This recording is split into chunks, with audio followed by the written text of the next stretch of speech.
తను ఈయన పుత్రుడంట.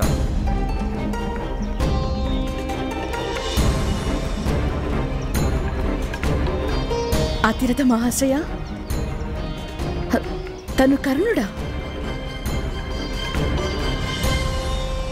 అవును మహారాణి.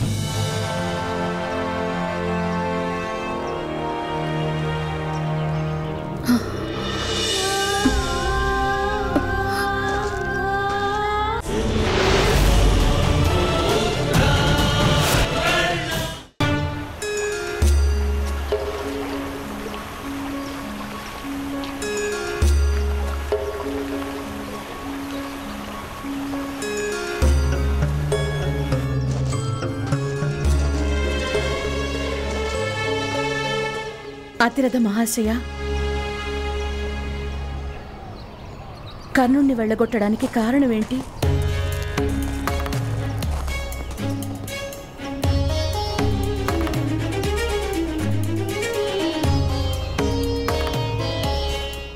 మహారాణి, అతని జన్మే అతని అపరాధం.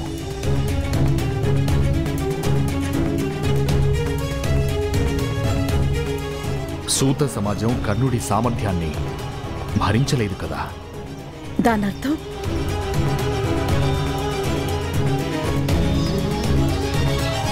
కర్ణుడు అత్యంత సమర్థుడు. ఆ కారణంగా ప్రతిరోజు సమాజంతో తను సంఘర్షణ పడుతున్నాడు.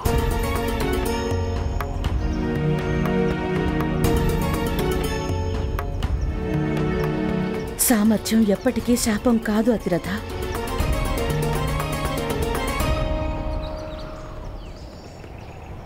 మహారాణి, సామర్థ్యం స్వప్నాలను నిర్మిస్తుంది. మరి సూతులకు కలలు కనే అధికారం లేదు.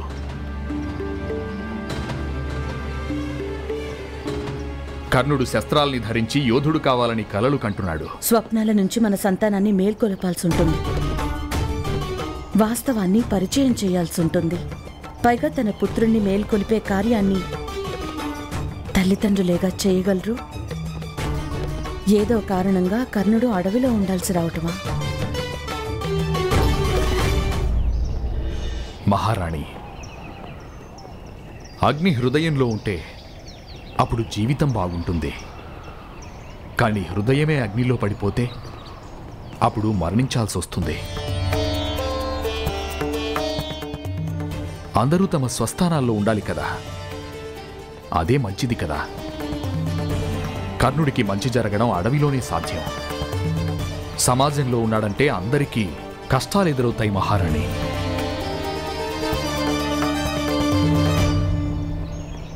ఈ విషయం మహామంత్రి కూడా తెలుసు కదా. ఆశ్చర్యంగా ఉంది.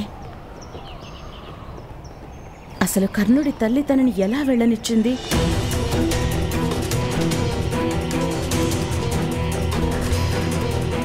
ఆ తల్లి హృదయానికి కూడా అది తీరని గాయమే. కాని తనకైతే అదే సరైంది కదా. తను హస్తినాపురాన్ని త్యాగం చేయాల్సిందే. నన్ను క్షమించు పుత్ర.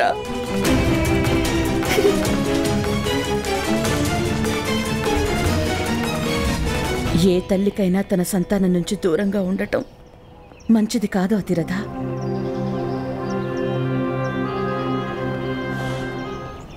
నాయనా యుధిష్ఠిరా,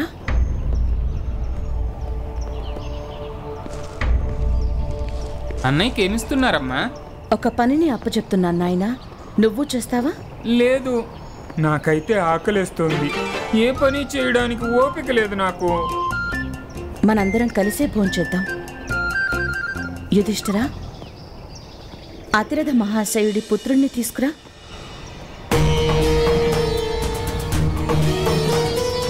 తనెంతో దూరం వెళ్ళుండడు. నేను వెళ్తానమ్మా. తన చరణాలను స్మరించి సగౌరవంగా తీసుకొస్తాను. కర్ణుడు పెద్దవాడయ్యాడు. తనని వెళ్ళనివ్వడమే మంచిది. లేదు అతిరథ, ఈ లోకంలో తల్లి ఒడినే విడిచిపోయే అంత ఎవ్వరూ పెద్దవాళ్లు కాలేరు. కర్ణుణ్ణి తన తల్లికి దూరం చెయ్యకండి.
ఆగండి కర్ణ మహాశయ,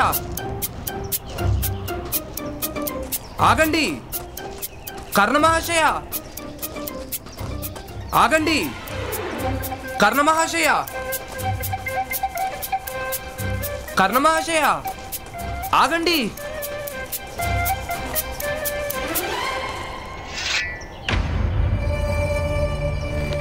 ప్రియబాణం దారిని కట్టేసేయి.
మీరు ఈ బాణాన్ని ఎలా పట్టుకున్నారు?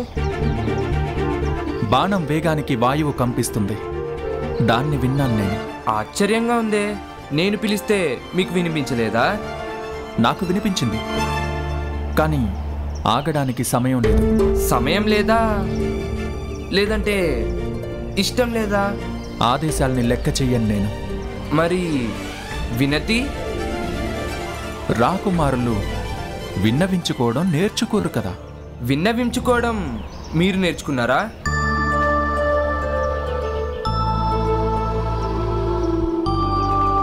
నేర్చుకున్నాను, కానీ అడవిలో ప్రవేశించి తొలి క్షణంలోనే మర్చిపోయాను కూడా. దానర్థం మీరు అడవికి రాకుమారులయ్యారా? లేదు, అడవికి సామ్రాట్టునయ్యాను. అడవికి ఉన్న ప్రత్యేకత అదే కదా. ఇక్కడ ప్రతి ఒక్క జీవి అయితే సామ్రాట్, లేదంటే మృతదేహం. మనిద్దరం అడవిలోనే నిల్చున్నాం, దానర్థం మనిద్దరం సామ్రాటులమా?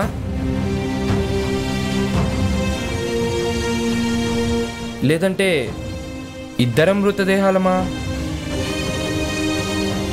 ఎక్కువ మాట్లాడతావు. నా తమ్ముడు శోణుడులాగే నీకు కూడా నాలుకకి అంకుశం లేదు. అయితే మీరు నన్ను కూడా మీ తమ్ముడుగా భావించి నా విన్నపాన్ని స్వీకరించండి వన సామ్రాట్.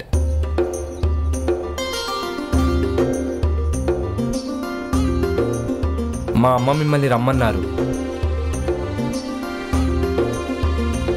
అమ్మా నాన్నలైతే అడవిలో కూడా ఆదేశం ఇవ్వగలరు.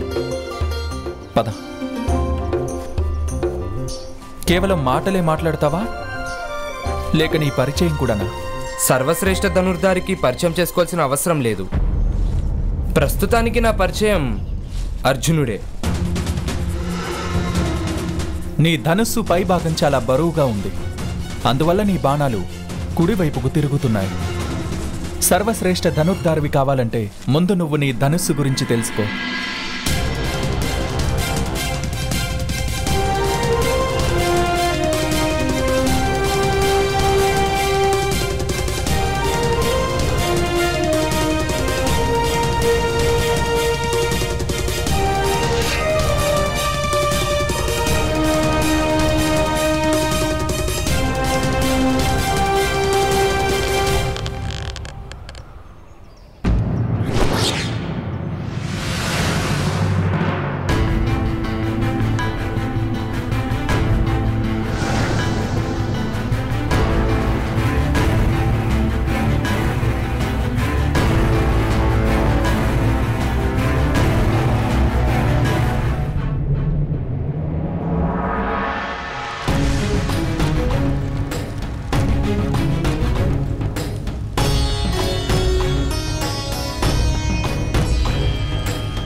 మహారాజా.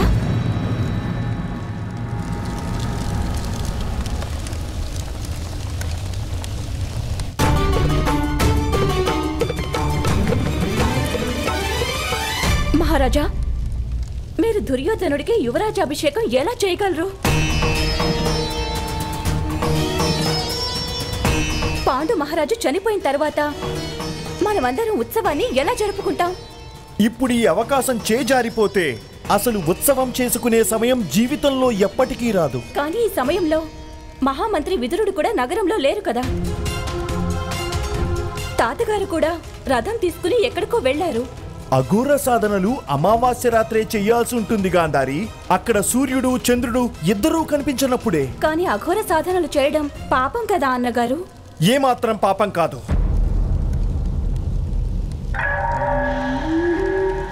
లేదు సోదరి, సాధనలన్నీ ఆ పరమేశ్వరుడి అనుగ్రహం సంపాదించుకోవడానికే. అఘోరీల మార్గం పరంపరకు విరుద్ధం, నిజమే. కానీ ఒక్కసారి ఈశ్వర సాక్షాత్కారం కలిగితే అప్పుడు పరంపరకు విలువే ఉంటుంది.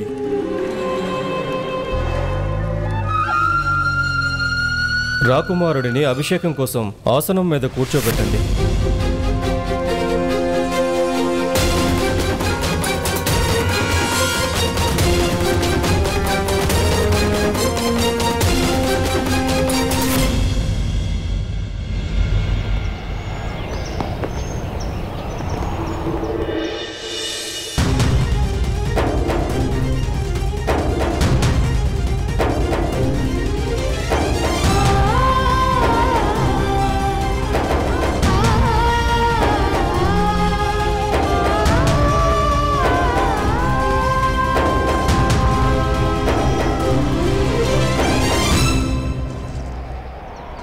ఇదిగో చూడండమ్మా, వన సామ్రాట్ విచ్చేశారు.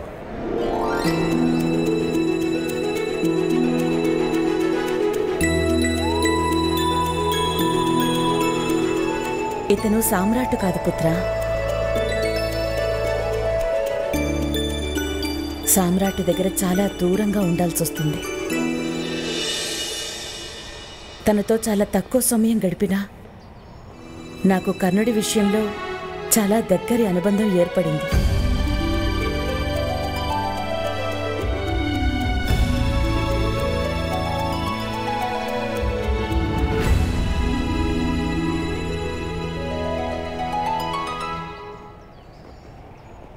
ఇంటిని వదిలిపెట్టి వెళ్ళిపోయే అలవాటు ఇప్పటికీ ఉందా కర్ణ? అది స్వభావం కాదు రాజమాత, అనివార్యత. తల్లిదండ్రులు వదిలేయాలని నా జాతకంలో రాసిపెట్టుంది.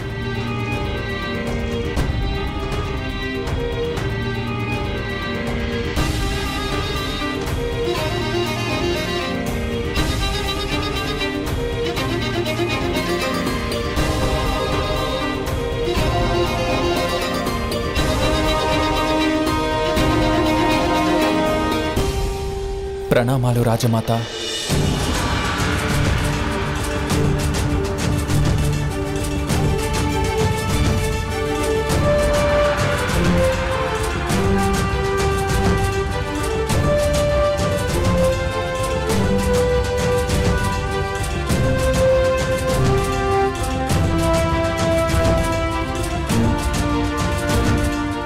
మరైతే అపరిచితులకు భోజనం పెట్టే అలవాటు ఇప్పటికీ ఉందా మీకు?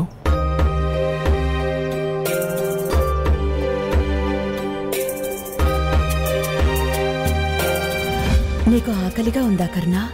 లేదు, మా అమ్మ చెప్పారు ఎవరింటికైనా వెళ్ళినప్పుడు ఆకలిగా ఉందని చెప్పకూడదంట. ఎవరింటికైనా అతిథిగా వెళ్ళినప్పుడు భోజనం అడగటం మంచిది.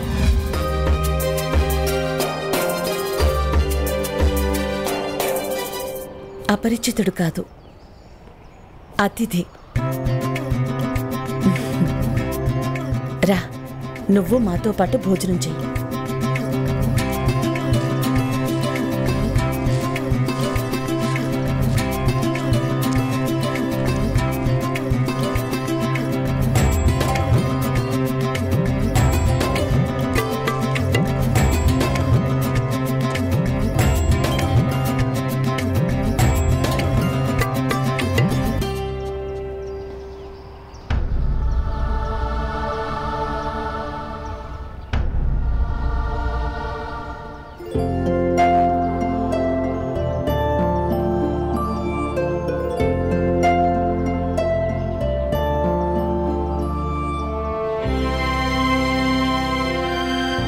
ఇప్పుడు నేను బాలకుణ్ణి కాదు రాజమాత, అలాగే మీరు కూడా సన్యాసిని కాదు.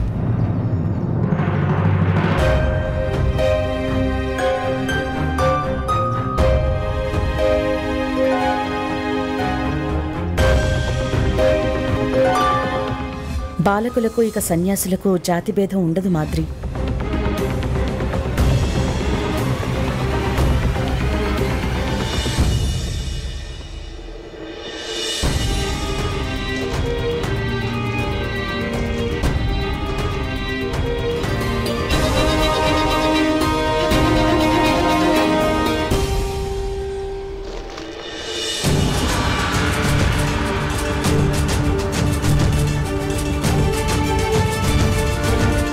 వన సామ్రాట్, ఈ సామాన్య జనులకు మీతో పాటు భోజనం చేయడానికి అనుమతిస్తారా?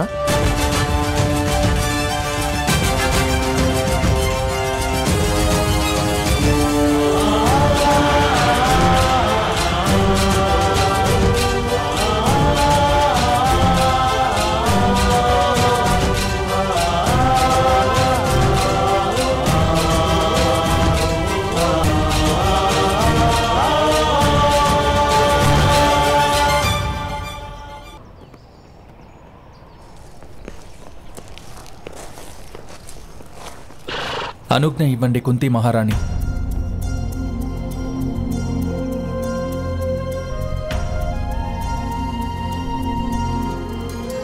లేదు కర్ణ,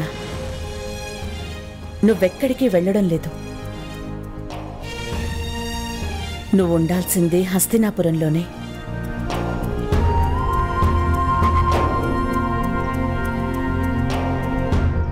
నేను వనంలో నివసించాలని నిర్ణయించుకున్నాను. ఇంక నేను హస్తినాపురంలో ప్రవేశించలేను రాజమాత.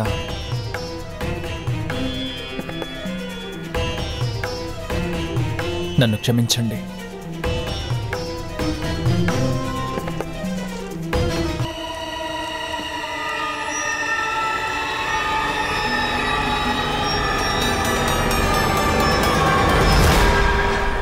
మహారాజా, నేను మిమ్మల్ని వేడుకుంటున్నాను. ఇంత పెద్ద నిర్ణయం తీసుకోవడానికి ముందు ఒక్కసారి ఆలోచించండి. నేను బాగా ఆలోచించాను గంధారి. నిర్ణయం తీసుకోవడానికి ముందే ఆలోచించాను నేను. దుర్యోధనుడి జననం దగ్గర నుంచి ఇవాల్టి వరకు కేవలం ఒక్కటే ఆలోచించాను నేను. కానీ ఇప్పుడు ఆచరణలో పెట్టాల్సిన సమయం